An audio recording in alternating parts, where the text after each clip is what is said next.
Sarah thought she'd found home. A church that welcomed her when she felt alone, gave her purpose when she felt lost, provided certainty when everything else seemed uncertain. It took her 8 years to realize she was in a cage. By the time she left, she'd lost contact with her family, given away most of her money, and come to believe that questioning the pastor's authority meant questioning God himself. For millions of Americans, churches are places of genuine faith, authentic community, and spiritual growth. But for tens of thousands of others, what started as a search for meaning became something darker. Manipulation disguised as ministry, control masquerading as care, spiritual abuse hidden behind religious language. Today, survivors are speaking out. Their stories reveal uncomfortable truths about power, vulnerability, and how easily the search for God can lead somewhere very different. So we're asking, what can cult survivor stories reveal about the dark side of religious community in America? And how do we distinguish between authentic faith and sophisticated control? First, let's address the elephant in the room. The word cult is loaded, controversial, and rarely how members describe their own groups. Researchers prefer more precise language. High control groups, authoritarian religious movements, coercive spiritual environments, organizations using undue influence. But whatever terminology we use, certain patterns consistently emerge.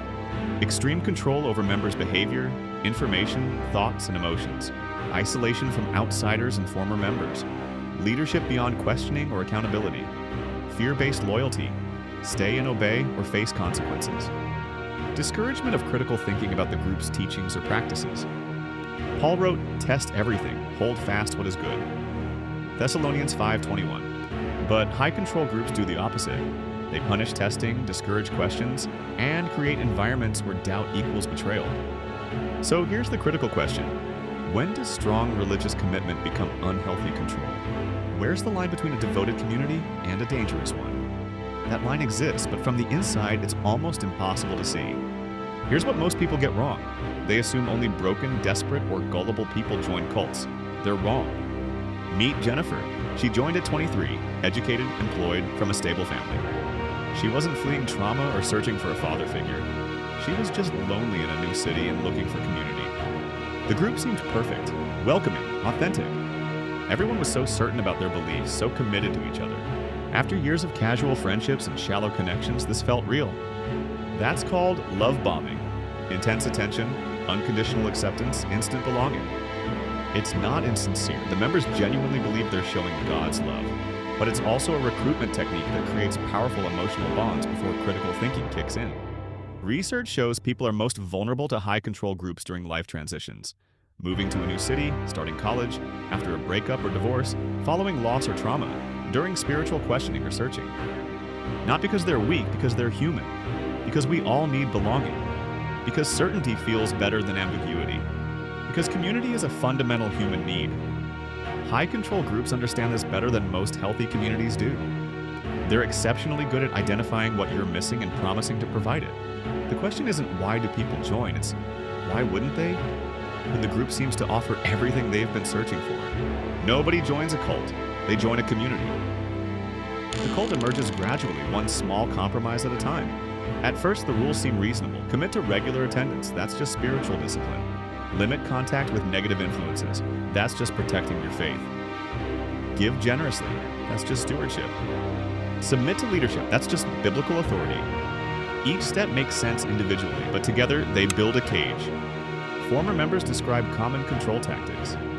Information control, limited access to outside media, criticism of the group dismissed as persecution, constant monitoring of what members read and watch, behavioral control, strict rules about appearance, relationships, work, how money is spent, where you can go, and when. Thought control, loaded language that stops critical thinking, techniques that induce altered states presented as spiritual experiences, guilt and shame weaponized to prevent questioning. Emotional control, conditional love based on obedience, shunning of those who leave or doubt, fear of punishment in this life or the next. Paul declared, "Where the Spirit of the Lord is, there is freedom." 2 Corinthians 3:17. But members of high-control groups experience the opposite, increasing restriction disguised as spiritual growth. The more committed you become, the less free you are. And by the time you realize it, you've often lost the resources to leave. Your outside relationships have atrophied, your financial independence is compromised, your identity is wrapped up in the group, and you've been taught that leaving equals spiritual death. Your outside relationships have atrophied, your financial independence is compromised, your identity is wrapped up in the group, and you've been taught that leaving equals spiritual death. The cage was built slowly enough that you didn't notice the bars until you tried to leave. At the center of most high-control religious groups, you'll find a charismatic leader who's somehow beyond the rules that govern everyone else. These leaders share common characteristics: claims of special revelation or unique spiritual authority, narrative of persecution that bonds followers together against outside threats, lifestyle that doesn't match the sacrifices demanded of members, intolerance of criticism or accountability, pattern of isolating potential challengers or questioners. For members, this person isn't just a pastor or teacher, they're God's chosen instrument. To question them is to question God. To leave them is to leave salvation. Meet David. He spent 12 years in a group led by a pastor who claimed a direct revelation from God. The pastor lived in a mansion while members lived communally in crowded apartments. He drove luxury cars while they sacrificed to support his ministry. He had multiple affairs while preaching sexual purity. Members knew, but they'd been taught that challenging leadership showed lack of faith, that God's anointed aren't subject to ordinary moral standards, that persecution proves you're doing something right. Jesus warned explicitly, "Beware of false prophets who come to you in sheep's clothing, but inwardly are ravenous wolves." Matthew 7:15. But identifying false prophets from the inside is almost impossible. They speak the right language, quote the right verses, produce emotional experiences that feel like God. And they're exceptionally skilled at creating environments where questioning them is unthinkable. Why are humans drawn to leaders projecting absolute certainty? Because uncertainty is uncomfortable. Because following someone who claims to have all the answers is easier than wrestling with questions. Because surrendering your will to someone else's authority can feel like relief, at least until you try to get it back. Outsiders always ask the same question: why didn't you just leave? If you've never been in a high-control group, that question seems reasonable. If it's so bad, walk away. But for those inside, leaving isn't simple, it's excruciating. Rachel left after 15 years. She describes the obstacles. Social cost: everyone you know is in the group. Leave and you lose your entire community. Former friends won't speak to you. Family members still inside may cut contact. You're starting from zero, no support system, no social connections, alone. Psychological cost: you've been taught that leaving means spiritual death, eternal damnation, or at minimum catastrophic life failure. The fear is real even when you intellectually know it's manipulative. Identity cost: your entire self-concept is wrapped up in being a member. You don't know who you are outside the group. Leaving means losing not just community but yourself. Practical cost: maybe the group controls your finances, your housing, your employment. Maybe you have no work history outside the group. Maybe you've burned bridges with outside family. And even when you overcome all that and leave, the hardest part often comes after. Former members frequently experience PTSD symptoms, hypervigilance, nightmares, panic attacks. Complex grief: mourning what you thought you had while being angry about the deception. Trust issues: if you couldn't see you were being controlled, how can you trust your judgment about anything? Spiritual confusion: was any of it real or was it all manipulation? What happens when your entire worldview collapses? When everyone you trusted turns out to have been either manipulating you or manipulated themselves? When you realize you've lost years, sometimes decades, to something that wasn't what you thought it was? Recovery isn't quick. It's measured in years, not months, and some wounds never fully heal. Recovery from high-control religious groups follows patterns similar to recovering from any traumatic, controlling relationship. Step 1 is usually just survival: getting out, finding housing, rebuilding basic life skills you may have lost while the group controlled everything. Step 2 is processing what happened. This often requires specialized therapy, counseling from professionals who understand religious trauma and undue influence. Standard therapy sometimes re-traumatizes survivors by suggesting they're responsible for staying or that their experiences weren't that bad. Support groups of other survivors become crucial. They're often the only people who truly understand, who don't ask, "Why didn't you just leave?" Who know that what looked like devotion from the outside felt like terror from the inside. Step 3, the hardest, is rebuilding identity and figuring out what you actually believe. Some former members maintain religious faith, carefully separating authentic spirituality from the distorted version they experienced. They find healthy faith communities, though trust takes years to rebuild. Others leave religion entirely, understandably concluding that if they were fooled once, they can't trust their spiritual experiences or judgments about any religious claims. Jesus said, You will know the truth, and the truth will set you free. John 8:32. For survivors, learning the truth about what was done to them is the beginning of freedom.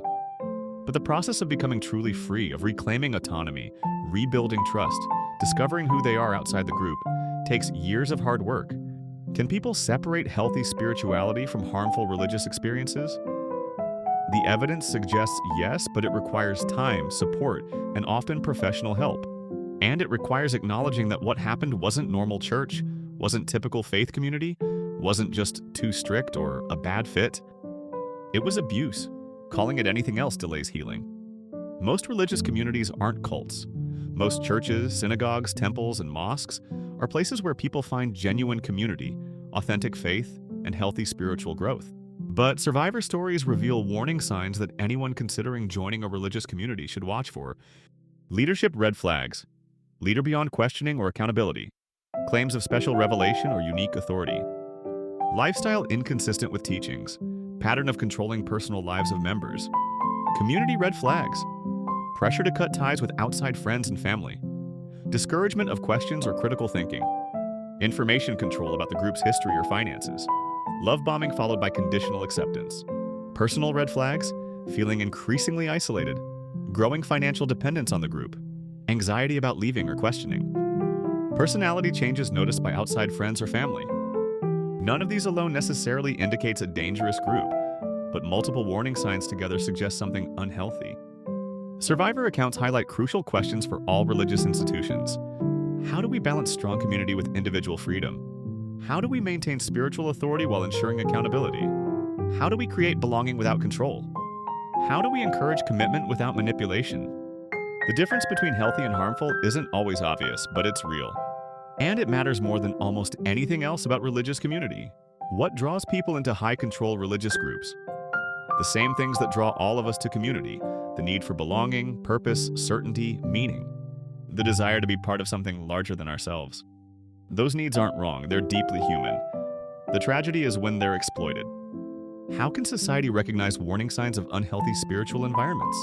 By listening to survivors, by understanding the psychology of undue influence, by creating structures that protect vulnerable people without destroying authentic religious freedom.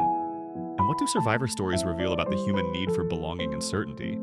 That these needs are so powerful, we'll sometimes accept control if it comes packaged as community, surrender autonomy if it's framed as faith, and endure abuse if we believe it's God's will.